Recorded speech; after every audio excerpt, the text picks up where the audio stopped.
Two empires had fought for centuries, draining each other of strength. By the mid-600s, both were weary and scarred, and yet, history never stops. While they staggered, the rest of the world was shifting too, and the empire that would soon change history was neither Rome nor Persia. The early 7th century was a time of great change. For hundreds of years, the map of the Mediterranean and the Near East had been shaped by the duel of Rome and Persia. The rivalry had lasted so long that many thought it eternal.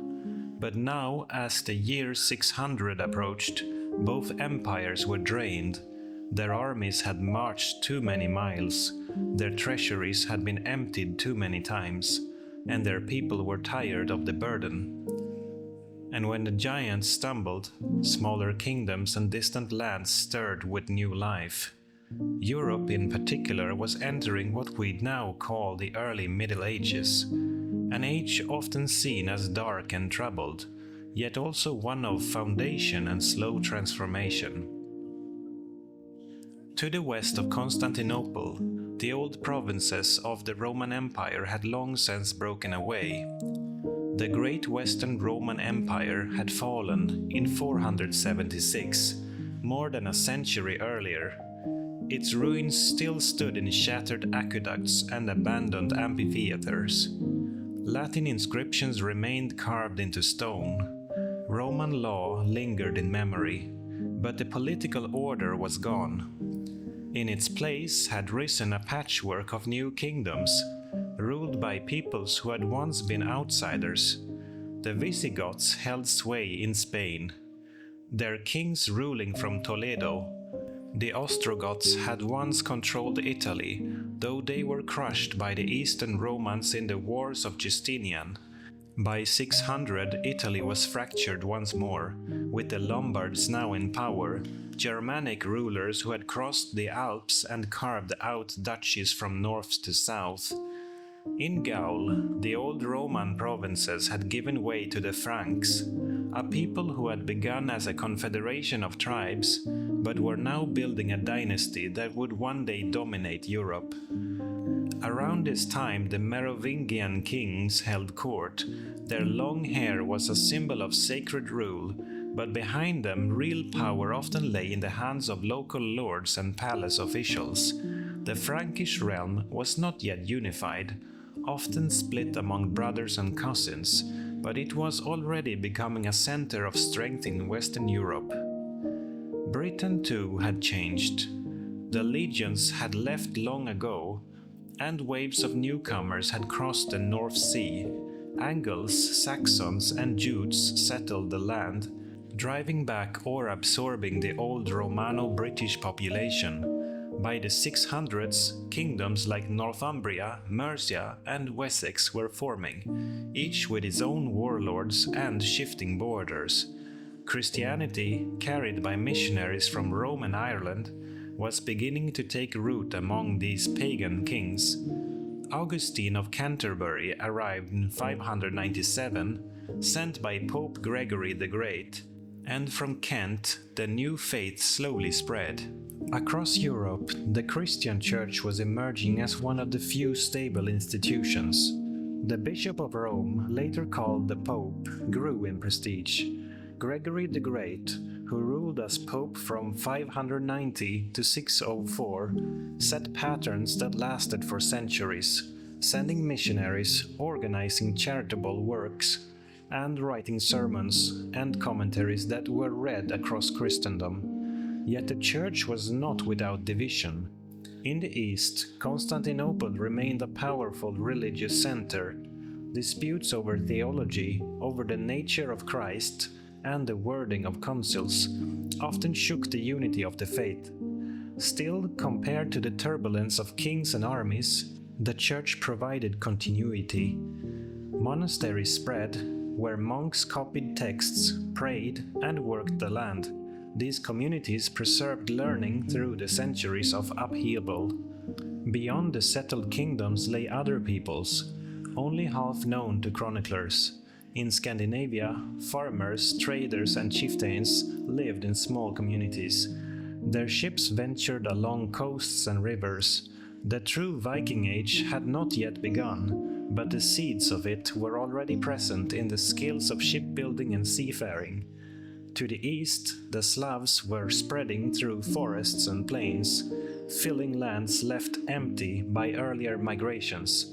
The Avars, a nomadic people from the steppes, pressed into the Balkans, threatening the borders of Constantinople itself. For the Byzantines, these northern raiders were a constant headache, testing their defenses even as Persia strained them from the east. All across Europe and the Mediterranean, the memory of Rome lingered like a ghost. Roads still stretched across mountains and valleys, though weeds pushed through their cracks. Old Roman towns survived, but many shrank, their forums silent, their baths abandoned. Trade networks had withered, making life more local, more rural, more precarious. It was a world where survival mattered more than glory, where peasants labored to feed themselves and pay their lords, where kings rose and fell quickly, and where war was never far away. Yet it was also a world preparing for something new. The Franks would one day grow into the Carolingian Empire. The English kingdoms would unite into a realm that resisted invaders. The Church would knit much of Europe into a common faith. These were centuries of planting seeds that would not bear fruit for generations.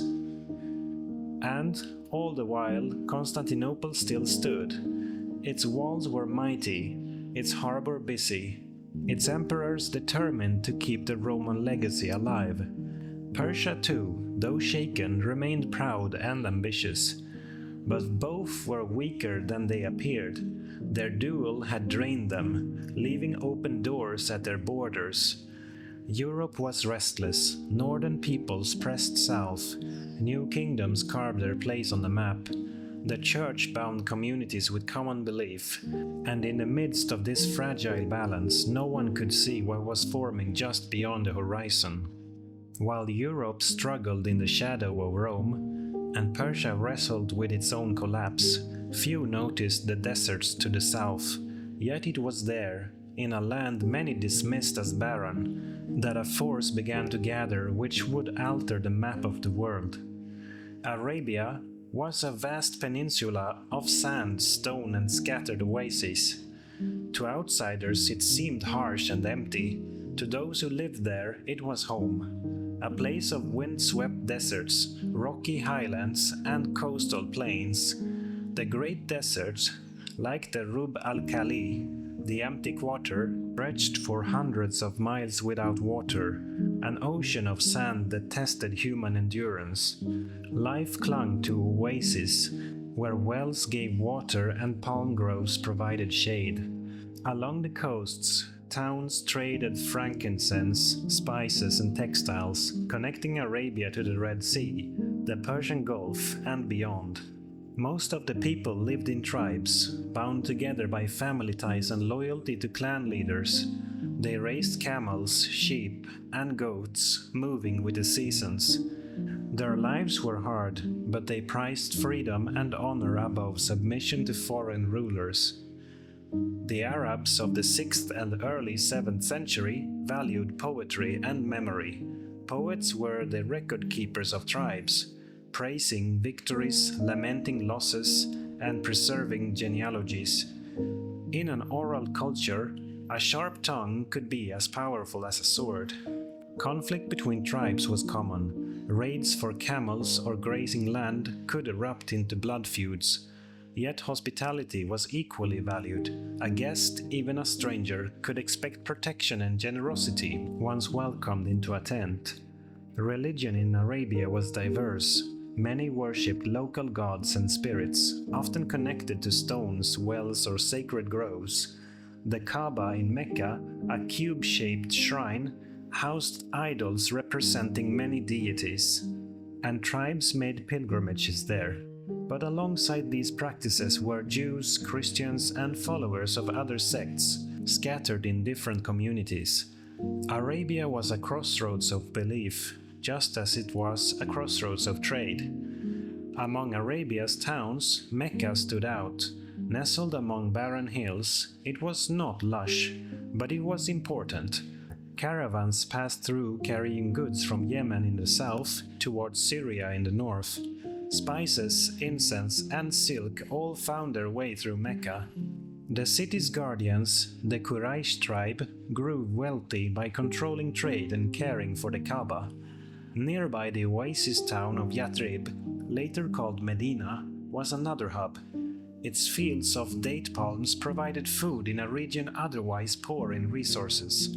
Jewish tribes and Arab clans lived side by side, sometimes in cooperation, sometimes in tension. These towns were small compared to Constantinople or Ctesiphon, but they were vibrant nodes in a network that stretched across seas and deserts, and from one of them change would emerge. Arabia was not isolated. Roman and Persian merchants had long passed through, and foreign armies had occasionally campaigned at its edges. The people of Arabia knew of the great empires, but they were not dominated by them. This independence gave their society a flexibility that those weary empires lacked. The early 600s were a restless age. As Rome and Persia bled each other, their hold over trade routes weakened. This allowed local leaders and merchants to grow in importance. Arabia's tribes were fiercely independent, but also fragmented, each clan loyal only to itself. No one could imagine a single authority uniting them all, and yet unity was about to be attempted. In the year 570, in Mecca, a boy was born who would change history. Muhammad ibn Abdullah. Orphaned at a young age, he was raised among his kin, known for honesty and reliability. As a young man, he worked as a merchant, traveling with caravans and earning respect for his fair dealings.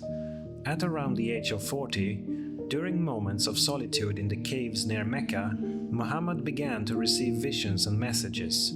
These, he believed, came from the one true God, Allah. They commanded him to proclaim a new message, that there was no God but Allah, and that all people must turn to him. At first his preaching drew small circles of followers, family, friends, and the poor who found hope in his call for justice, but it also drew opposition. The Quraysh, guardians of Mecca's shrines and trade, feared that abandoning the old gods would disrupt their power. Conflict grew in Mecca. Muhammad's followers were mocked, harassed, and sometimes attacked. Yet the message spread.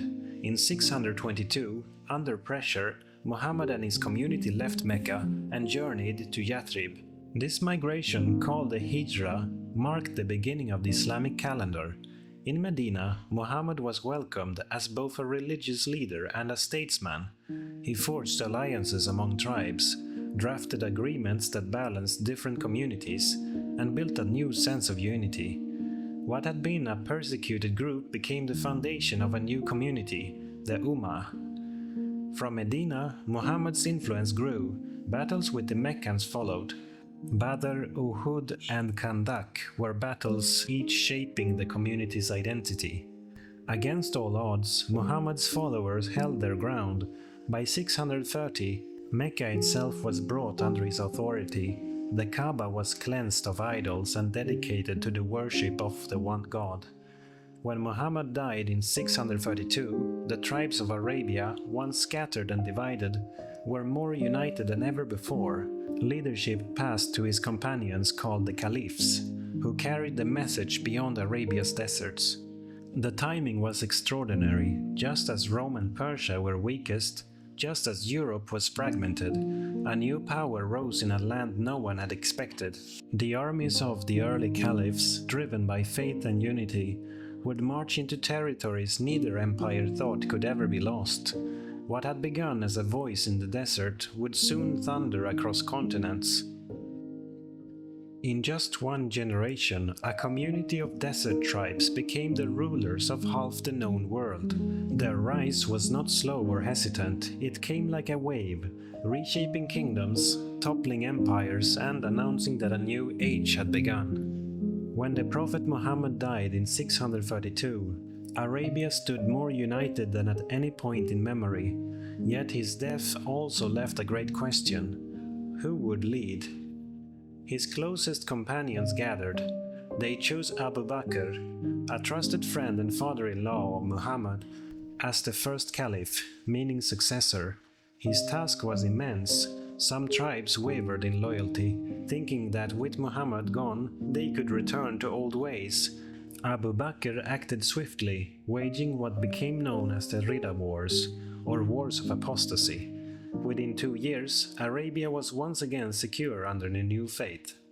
The message was clear: unity would hold.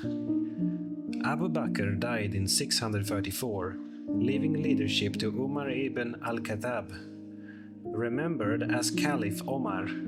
His reign was only 10 years, yet it transformed the world. Omar believed that Arabia's unity could not survive if the tribes were left idle. Energy, once spent in feuds, had to be directed outward. He turned the armies north and east into the weakened lands of Rome and Persia. The Persian Empire had long seemed eternal, but its strength was a shadow of what it once was. Civil wars had left rival claimants to the throne. Nobles plotted against one another. The once proud armies were underpaid and weary. Into this turmoil marched the Arabs. At first the Persians dismissed them as raiders, but the battles told a different story. At Qadisiyah in 636 near the Euphrates, Arab forces under Sa'd ibn Abi Waqqas met the Persians. For 3 days fighting raged. War elephants thundered across the field. Yet the Arab cavalry adapted, scattering the elephants and breaking Persian lines. The victory opened the road to the Persian capital. Soon after, Ctesiphon, the jewel of the Sassanid Empire, fell. Its treasures were carried back to Medina, astonishing men who had lived simple lives in tents and oases. The Persian king fled eastward, clinging to shrinking lands. By 651, the last Sassanid ruler, Yazdegerd III, was killed. An empire that had stood for centuries vanished. Persia did not disappear. Its people, culture, and traditions endured, but the Sassanid dynasty was gone forever. The East Roman Empire, also known as the Byzantine Empire, fared better, but it too reeled. The Emperor Heraclius had only just won a brutal war against Persia when the Arabs arrived. His armies were exhausted, his treasury drained. In 636, at Yarmouk, the Arab and Byzantine forces clashed near the river Jordan. Dust storms blew across the battlefield. For days the armies struggled. In the end, Byzantine lines broke. Thousands fled or were cut down. Yarmouk was one of the most decisive battles of the age. It ended centuries of Roman control over Syria and Palestine. Jerusalem surrendered soon after. Omar himself traveled to accept the city's submission. He entered not as a conqueror demanding blood, but in humility, granting protections to the city's people and holy sites. The Christian patriarch handed him the keys to the city. It was a moment that echoed far beyond the walls of Jerusalem. From there, the conquest rolled on. Damascus fell. Egypt, with its fertile Nile and vital grain, was taken in 641 by armies led by Amr ibn al-As. The Byzantines held on to the seas, to Anatolia, and to Constantinople itself, but they had lost their richest provinces. What made the Caliphate different was not just the speed of conquest, but the way it adapted. The Arabs did not try to erase the cultures they conquered. Instead, they often kept local administrators, allowed Christians and Jews to practice their faith if they paid a tax, and absorbed knowledge from the lands they ruled. Greek science, Persian administration, and Egyptian agriculture all blended into the new empire. The caliphs ruled from Medina at first, then later from Damascus under the Umayyad dynasty. They built mosques, established systems of taxation, and created new cities like Kufa and Basra. Within just a few decades, Arab armies stretched farther than Alexander the Great had marched. To the east, they crossed into Central Asia. To the west, they swept across North Africa. By the end of the 7th century, they stood at the gates of the Atlantic Ocean. The empire was now vast, covering lands from Persia to Egypt, from Arabia to the edges of Anatolia. For those who lived through it, the expansion was bewildering. In the villages of Syria, people who had preyed under Rome now paid taxes to the Caliph. In Persia, the ancient fire temples of Zoroastrianism saw their patrons vanish, yet the faith endured among families. In Egypt, Coptic Christians found the new rulers often less heavy-handed than the Byzantines had been. For Europe, the news was shocking. In distant Francia or Lombard Italy, kings and bishops heard rumors of unstoppable armies and a new faith rising in the desert. Yet for now, the waves of conquest had not crossed the Mediterranean. That moment would come later. By the year 700, the old world order was gone. Persia was no more. Byzantium survived, but only half as strong. A new empire, born in Arabia, stretched across thousands of miles, and unlike the short-lived empires of conquerors before, this one carried not just armies, but a unifying faith, language and law. It was clear, the age of Rome and Persia was ending, the age of Islam had begun.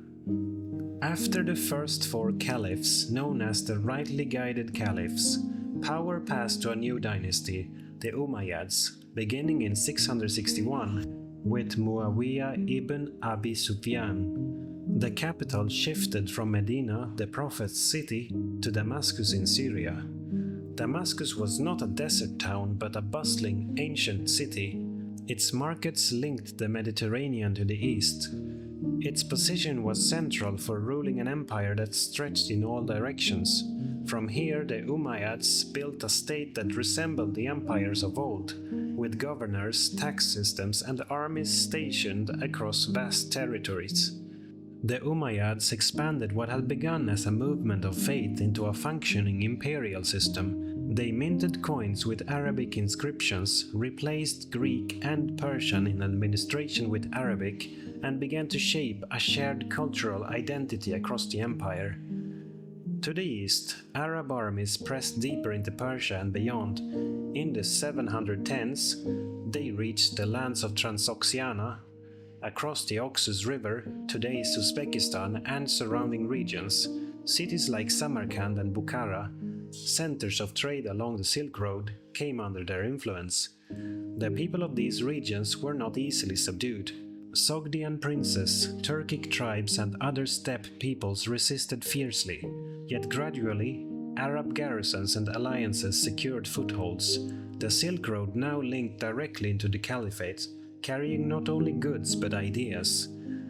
Farther south, the frontier moved into the Indus Valley. In 711, under the general Muhammad ibn Qasim, Arab forces conquered Sindh, in today's Pakistan. Ports on the Arabian Sea now tied the empire to Indian Ocean trade, linking it with India and even distant China. Meanwhile, to the west, Arab armies advanced along the North African coast. By the late 600s, they had taken Egypt. Now they pushed farther into Libya, Tunisia, Algeria, and Morocco. These lands were rich in grain, olive oil, and trade routes.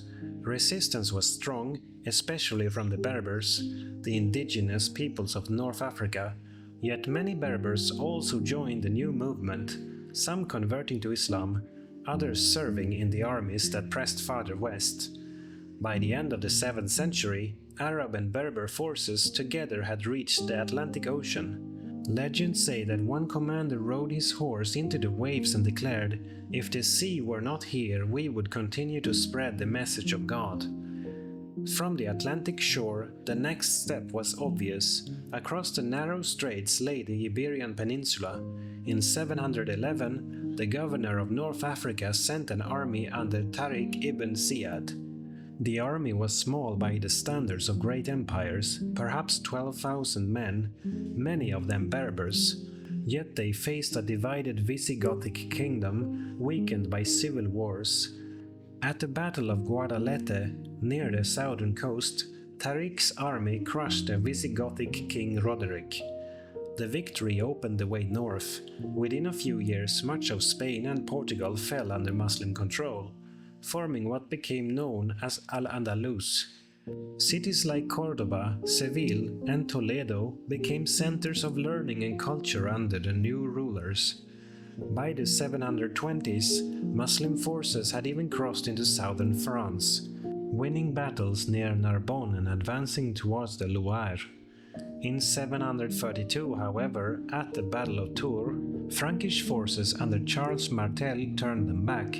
The battle did not end Muslim presence in Europe, but it set a limit. Spain would remain the center of Islamic civilization for centuries, but France stayed under the Franks. While expansion pressed west and east, the Byzantines still held on in the north. Twice the Umayyads attempted to capture Constantinople itself in 674 to 678 and again in 717 to 718. The city's mighty walls, combined with a secret weapon called Greek fire, repelled the sieges. For the first time, the Arab advance was decisively halted. Constantinople remained the jewel of the East, an impregnable fortress that ensured Byzantium's survival. Within their vast empire, the Umayyads ruled over a mosaic of peoples: Arabs, Persians, Greeks, Berbers, Copts, Syrians, and many more. Muslims forming the ruling elite, but Christians and Jews were allowed to keep their faiths under special taxes. Many local officials remained in place, ensuring continuity. Over time, Arabic language and Islamic culture spread, blending with local traditions. The Umayyads built monumental architecture to signal their new power. In Damascus, they transformed a Roman basilica into the magnificent Umayyad Mosque, with golden mosaics that shimmered like paradise. In Jerusalem, they constructed the Dome of the Rock in 691, one of the most iconic Islamic monuments, on a site sacred to Jews, Christians, and Muslims alike. Despite their achievements, the Umayyads faced unrest. Many Muslims felt that the rulers had become too much like kings, straying from the simple life of the Prophet and his companions. Revolts flared, especially among those who believed leadership should stay within Muhammad's family, the party that would later be called the Shia. Meanwhile, non-Arab converts to Islam, known as Mawali, often felt second class compared to Arab Muslims, sparking tensions. These cracks would one day shatter the dynasty, but in the early 700s, the Umayyads still commanded the greatest empire of their time. By 750, the Caliphate stretched farther than any empire before, from the Atlantic shores of Morocco and Spain, across North Africa, through Egypt and Syria, across Mesopotamia and Persia, into Central Asia and down into the Indus Valley. It linked the trade of the Mediterranean with the Silk Road and the Indian Ocean. Ideas flowed with goods: mathematics from India, astronomy from Persia, philosophy from Greece.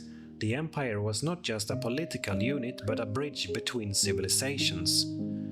Yet beneath its grandeur, the Umayyad dynasty faced growing opposition. In distant regions, governors grew powerful. In Persia, resentment simmered against Arab dominance. Among Muslims, debates over who should rule became sharper. Soon, a revolution would sweep the Umayyads away and replace them with a new dynasty, the Abbasids, who would shift the center of the Islamic world to Baghdad. Empires rarely last unchanged. The Umayyads had stretched the Caliphate to its widest reach, but their rule bred resentment. Out of Persia and Iraq came a movement that would sweep them away and build a new center of power, one that prized knowledge as much as conquest, and whose influence would echo for centuries. By the mid-700s, dissatisfaction with Umayyad rule had grown deep. Many non-Arab Muslims, Persians, Syrians, Berbers, felt excluded from full equality. Religious factions argued that the Umayyads lived too much like kings. In 750, rebellion erupted, led by a coalition in Khorasan, a region in northeast Persia. The movement was named for its claim of descent from Al-Abbas, the Prophet's uncle. With Persian support and discontent spreading, The Abbasids overthrew the Umayyads in a series of battles. The last Umayyad Caliph was defeated at the Battle of the Zab in Mesopotamia. Almost the entire dynasty was killed, though one prince escaped across the sea to Spain, where he founded the Emirate of Cordoba. But in the heart of the empire, the Abbasids now reigned. Unlike the Umayyads, who had ruled from Damascus, the Abbasids turned east. In 762, Caliph al-Mansur founded a new capital on the banks of the Tigris River, Baghdad. Baghdad was carefully designed, built as a round city with walls and gates. At its center stood the Caliphal Palace and the Great Mosque. Its location was strategic. Close to Persia, the heartland of Abbasid support, and well placed for trade routes connecting the Mediterranean, India, and Central Asia. Soon, Baghdad grew into one of the largest cities in the world, a hub of wealth and learning. Merchants brought goods from China and India, scholars gathered from distant lands, and poets filled the caliph's courts with verses. The Abbasid caliphs presented themselves not as Arab conquerors, but as universal rulers of a diverse empire. They embraced Persian styles of administration and ceremony. Courts became elaborate, with viziers, chief ministers, secretaries, and judges managing the empire's affairs. Caliphs like Harun al-Rashid, 786 to 809, became legendary. In later tales, he was imagined wandering Baghdad in disguise, dispensing justice, a symbol of wisdom and generosity. His court was described in the Arabian Nights, a collection of stories that blended history with legend. The Abbasid rulers patronized scholarship, sponsoring translations of Greek works into Arabic and supporting mathematicians, astronomers, and physicians. Perhaps the greatest symbol of this era was the Bait al-Hikmah, the House of Wisdom in Baghdad. Here, scholars from across the world gathered. Works of Aristotle, Plato, Galen, and Euclid were translated into Arabic. Indian mathematics, including the concept of zero, entered the Islamic world and spread later to Europe. Astronomers mapped the stars, building observatories. Physicians compiled medical encyclopedias and advanced surgery and pharmacology. Geographers described lands as far away as China and Africa. Alchemists experimented with substances that would one day become the foundation of chemistry.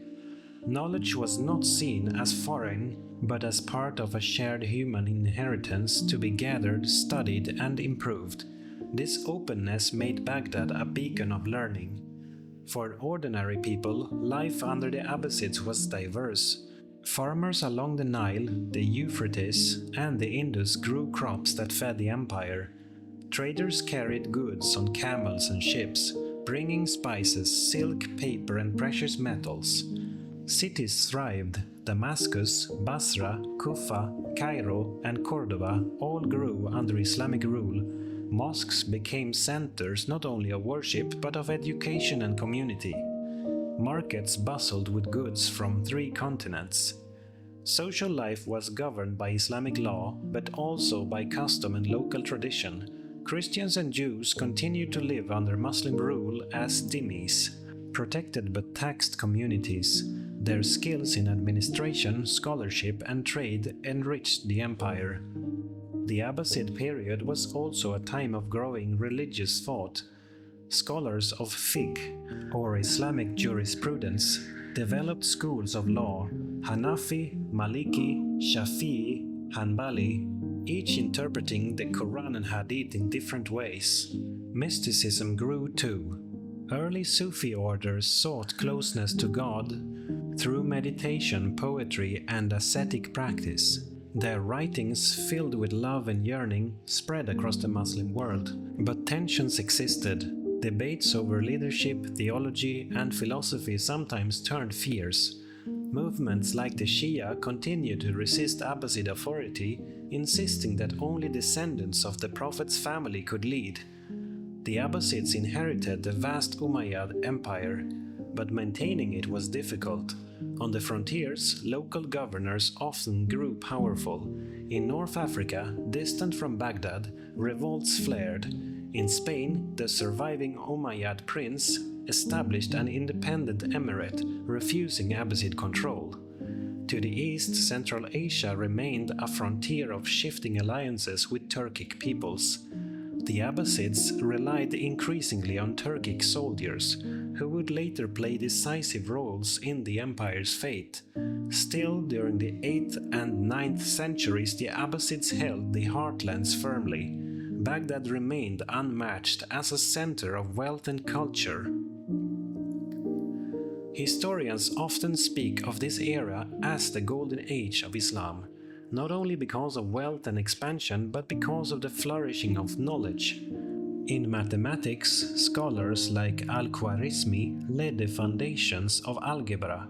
His very name gave us the word algorithm. In medicine, Al-Razi and Ibn Sina wrote works that became standard texts for centuries. In astronomy, observatories in Baghdad and beyond mapped the heavens with precision.